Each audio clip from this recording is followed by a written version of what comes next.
Bismillahirrahmanirrahim. Assalamu alaykum, hurmatli ko'ruvchilar. Istiqlol kundalik xabarlar programmamizni ko'rishingizni qarshi olamiz. Men Abdullah Yilg'un. Programmamizda vatanimiz Sharq Turkiston va dunyo kun tartibidagi eng muhim xabarlarni huzuringizga sunamiz. Qanamsiz diqqatinglar ekranimizda bo'lsin. Amerika xatarlik virus sababli Xitoyga qarata sayohat ogohlantirishi o'ylashmoqda. Amerika kasallikni kontrol qilish va oldini olish markazi navbatda Xitoyda tez sur'atda tarqalayotgan chikungunya virusi sababidan Xitoyga sayohat qiladigan fuqarolar uchun ogohlantirish e'lon qilishga tayyorlanmoqda. Bloombergning bugungi xabarida bildirilishicha, iyul oyining 5-ida bayqalgan tunji yuqumlang'uchidan keyin hozirgacha butun Xitoyda taxminan 5000 yuqumlang'uchi xotirlangan. Buning taxminan 3000i Hong Kong bilan qo'shni bo'lgan Guangdong o'lkasida faqat yaqinqi bir haftada ma'lum qilingan. Yevropa kasallikning oldini olish va kontrol qilish markazining sonliq ma'lumotlariga asoslanganda yil 5idan buyon kam deganda 16 davlatda 240 ming yuqumlang'uchi bayqalgan. 90 kishi qazo qilgan. Amerika kasallikni kontrol qilish va oldini olish markazining bergan izohatida Guangdong o'lkasidagi chikungunya yuqumining ko'lami va tarqalishi baholanyapti deyilgan. Agar mazkur organ ogohlantirish e'lon qilgan taqdirda bu Xitoyga qarata rasmiy sayohat sog'lomlik ogohlantirishi deb hisoblandi ekan. Ma'lum bo'lishicha, chikungunya virusi pashilar orqali tarqaladi ekan. Burun Afrika, Amerika, Osiyo va Yevropada keng ko'lamli yuqumga sabab bo'lgan bu virus sayohatchilar orqali texi ta'siri ko'rilmagan rayonlarga tarqalishi mumkin ekan. Mazkur virus bilan yuqumlanish odatda qattiq qizish va kuchlik bo'g'im og'riqi bilan boshlanadigan bo'lib, boshqa alomatlardan bosh og'riqi, badan og'riqi, bo'g'imlarda ishiq paydo bo'lish va teri tushish qatorliqlar bor ekan. Ig'ir ahvolda bo'g'imlarda mangulik zaxmlanish va uzun muddat mayiblikni keltirib chiqaradi ekan. Chikungunya uchun texi tasdiqlangan davolash usuli yoki vaksina yo'q bo'lib, mutaxassislar sayohat qiladigan kishilarga pash chiqarilishdan saqlanish uchun chora ko'rishni tavsiya qilgan.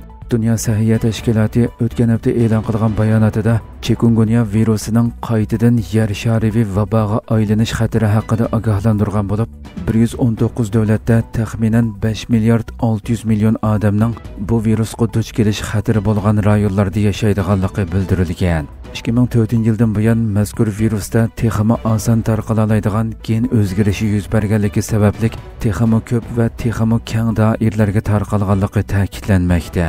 Amerikaning sayohat ogohlantirishi yaqin kunlarda rasmiy e'lon qilinishi mumkin bo'lib, Xitoyga sayohat qiladigan kishilarning yangi ogohlantirish va tavsiyalarni diqqat bilan kuzatib turishi tavsiya qilinmoqda.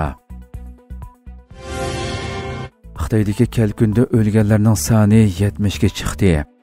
Bir haftadan buyon Xitoyning har qaysi rayonlarida miqdori 1 yillik yomg'irga tenglashadigan bo'ron chaqinlarning ta'siri davomlashayotgan bo'lib, ig'ir yomg'irdan kelib chiqqan kelkun Beijingning sharq-shimoliga joylashgan Miyun rayonidagi bir yashanganlar sanatoriyasini ig'ir ziyonga uchratgan. Xitoyning aloqador tarmoqlarining bayonotiga asoslanganda kelkun jarayonida 69 kishilik sanatoriyadagi 55 meyib bo'lgan Xitoyning 31i o'lgan. Kelkundan kelib chiqqan ziyonda Beijingni o'z ichiga olgan atrofdagi rayonlarda 44, Xibey o'lkasida 16, Shanxi o'lkasida 10 Xitoy o'lgan. Yana bir turkum Xitoylar yo'qolib ketgan. Muhofizachi gazetining xabarida qayd qilinishicha, bo'ronda mashinalar o'rilib ketgan, uylar suv ostida qolgan. 80 mingdan ortiq Xitoy ko'chirilgan va 100 dan ortiq yezida to'xtab qolgan. Amerika Xitoy savdo suhbati natijasiz oxirlashdi. Shvetsiyaning poytaxti Stokgolmda o'tkazilgan Amerika bilan Xitoyning 3-qatimliq savdo suhbati oxirlashdi. Amerika Moliya ministri Scott Bessent Xitoy hay'ati bilan 2 kun davomlashgan suhbatlar tamomlangandan keyin bayonot e'lon qildi. U suhbat jarayonida Amerikaning boshqa davlatlar bilan imzolagan savdo kelishimlarini kun tartibga keltirganligini bildirdi. Bessent yig'inda Xitoyning yer shari miqyosida ehtiyojdan ziyoda ishlab chiqarish iqtidori, jazo yurgizilgan Iran neftini setib olishi va Rossiyaga qo'sh yo'nalishlik texnika setayotganligi qatorliq masalalardagi andishalarini yetkazganligini bildirdi. Besant Amerika va Xitoyning may oyida tamojni bejini qo'sh taraflik 90 kun muddatlik azaytish qarori haqida to'xtalib, Xitoy tarafining tamojni beji masalasida o'zaro kelishganligini e'lon qilganligini, ammo o'zining Amerika prezidenti Donald Trump bilan suhbatlashishdan burun bunday kelishim tuzmaganligini bildirdi. Ma'lum bo'lishicha, suhbatda Xitoy tarafga vakillik qilgan muavin bosh minister Xalifang muqim, sog'lom va davomlashtirg'ili bo'ladigan Xitoy-Amerika iqtisodiy va savdo hamkorligining faqat ikki davlatning taraqqiyot nishonlariga to'kib qo'yish bilan qolmasdan, yana yer shari iqtisodiy o'sishi va muqimligiga hassa qo'shadiganligini da'vo qilgan. Xalifang bir tarafdan kelishim hosil qilib bo'lgandek ifoda bildirsa, yana bir tarafdan ikki tarafning Amerikaning 24% tamojni beji qo'yishi va Xitoyning buningga qarata qarshi tadbirlarni to'xtatib turishni yana 90 kun uzartish uchun xizmatlarni davomlashtiradiganligini bildirgan bo'lib, uning bir-biriga zid so'zlari va Amerika vakilining uning so'zini inkor qilgan tariqada ifoda bildirishi diqqat qo'zg'amoqda. Trump Hindistonga tamojni beji yurgizadiganligini e'lon qildi.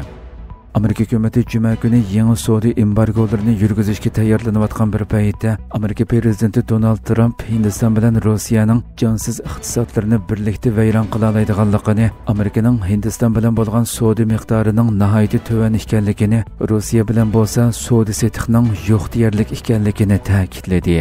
Trump payshanba kuni ijtimoiy taratquv hisobida yo'llagan yozmasida Hindistonning Rossiya bilan qilgan ishlari bilan mening korim yo'q.